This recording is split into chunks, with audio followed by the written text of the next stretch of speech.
you want to do, you know? Marc Sims has been seeing his barber once a week for several years. The 43-year-old says those visits have trimmed more than just his hair.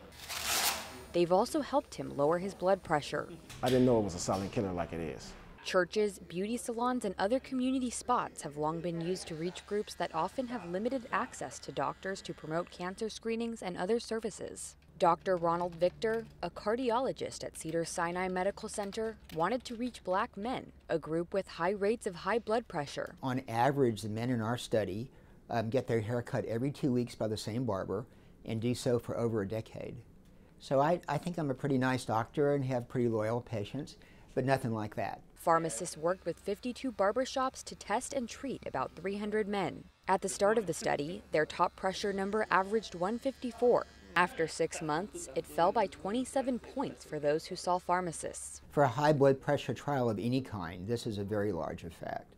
The results reported Monday have doctors planning to expand the project to more cities nationwide. So a lot of the men in the study will work in 2 jobs to make ends meet. For a lot of the men, it'd just be impractical to make, to say, well, I'll come see the doctor 3 weeks from Wednesday at 3 o'clock in the afternoon. It takes all of maybe 3 to 5 minutes to take the blood pressure reading. So after I finished my client, I would strap them in the chair or strap the blood pressure cuff on them and give them their blood pressure reading. Sims says he didn't know he had high blood pressure until his barber convinced him to get it checked. At 175 over 125, Sims was told by a pharmacist that he was at risk of having a stroke.